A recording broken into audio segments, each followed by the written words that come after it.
This week on Healthy Living, a look at the unique demands of medical care when disaster strikes. And what does an effective disaster response entail? An expert sheds some light. Plus, only one cardiologist for 200,000 inhabitants, thus in Sao Tome and Principe. Finally, scientists have produced purified water and hydrogen from polluted water. Thus, in this edition of Healthy Living.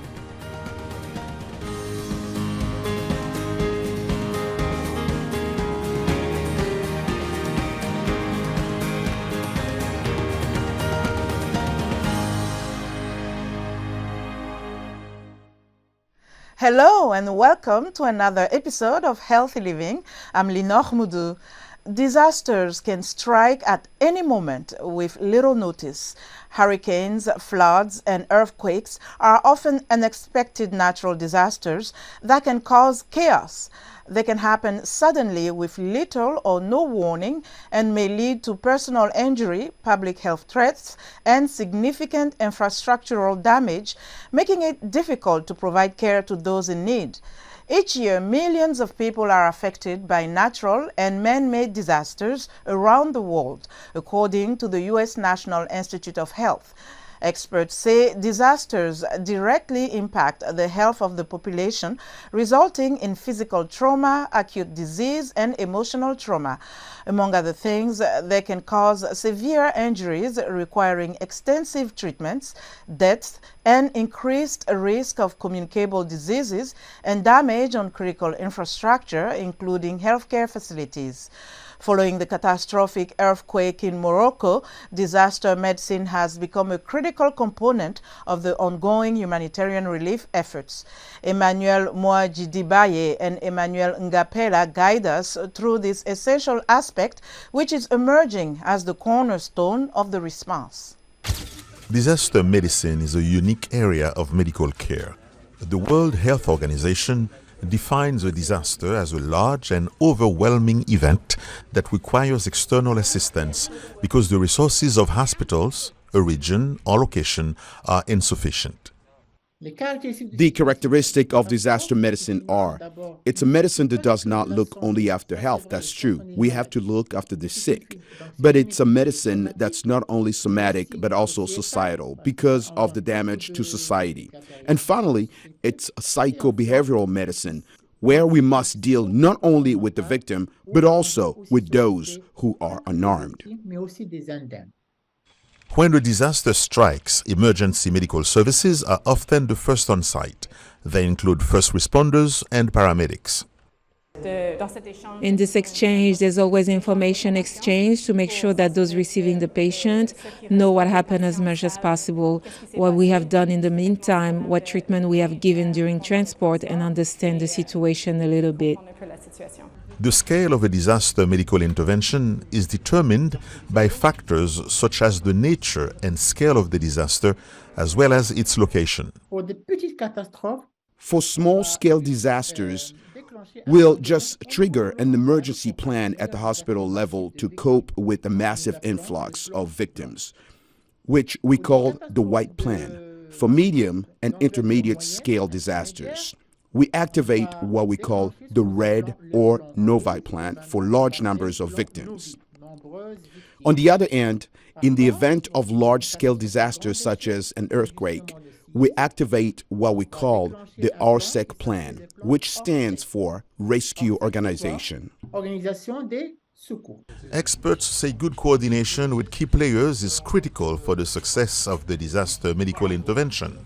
Morocco's recent earthquake saw the input of the heads of civil protection, the national police, the Royal Gendarmerie, the regional health department, the emergency medical service, and the largest hospital close to the disaster site. The flood that swept away entire neighborhoods in parts of Libya left significant damage and devastation.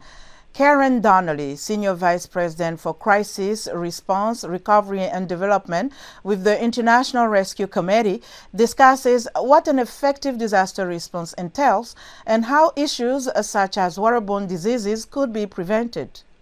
Immediate priorities our medical assistants, making sure people are taken care of, treating the survivors.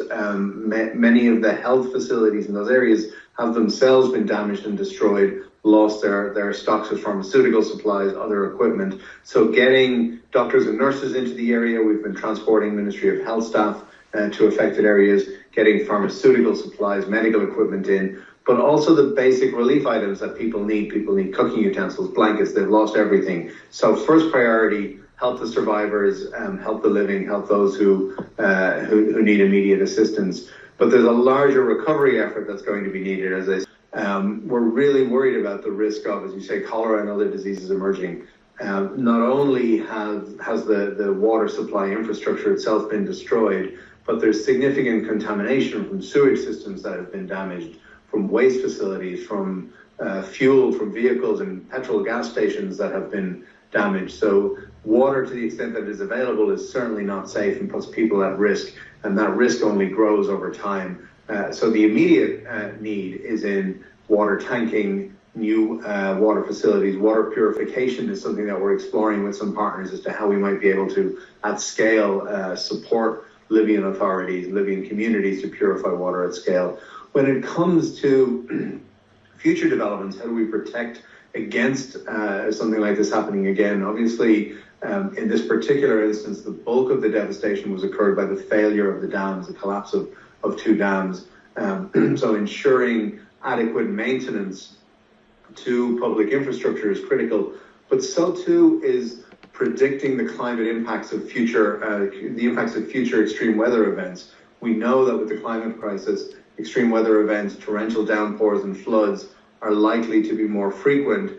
And so infrastructure that was developed decades ago in many cases isn't fit for purpose, even when it is well maintained, which it often isn't in many countries, when it comes to the threats they're likely to face. So predicting or projecting forward, estimating as best we can the likelihood of extreme weather events and ensuring that construction standards in the reconstruction effort in Derna and elsewhere in Libya take that into account is going to be critical to protecting communities in the future. We want to know what resources you have at home to handle a medical emergency, and what would you do or who would you call? Additionally, how effective is the medical emergency response in your community? Here are some reactions from Abuja, Nigeria. I have my first aid, medical, in case of medical aspect. Also, I stay in the estate in Lokogoma, around the district of Abuja. Then secondly, in case of crime, in our estate to have our normally call number, in case of emergency, like maybe a crime or maybe a theft. I don't have any resources more than my personal resources. I don't have. Seriously, I said spirit and cotton wood is my first this in case of injury. At the center, maybe I'm having headache. I have Panadol too. Who do you call or what do you do when there is medical emergency? I don't call. I only rush to the clinic. Only paracetamol in the home. No other thing. That's more what I say I get for the home. That only paracetamol. What do you do and who do you call when there is medical emergency at home? A medical emergency, because there are some small doctor where we get our pharmacy in our area. At any time that if I'm not feeling fine, I used to call my boyfriend. He's the one that used to take me to the hospital. There are some steps you can take to prepare and protect your family and home in case of a disaster. Experts from Habitat for Humanity advise the following 4 steps. First, identify hazards. What types of disasters are most likely to happen in your area, and learn about how to prepare for each. Then hold a family meeting to discuss information and what to do in case of emergency. Prepare yourself, such as assembling a disaster supply kit and becoming trained in first aid and CPR. Finally, practice your plan with your family on a regular basis. For more details, visit the Habitat for Humanity website at habitat.org. The African island nation Sao Tome and Principe has only one cardiologist for its approximately 200,000 inhabitants. Her name is Miriam Cassandra, and VOA's Oscar Medeiros spoke to her in this report narrated by Barbara Santos.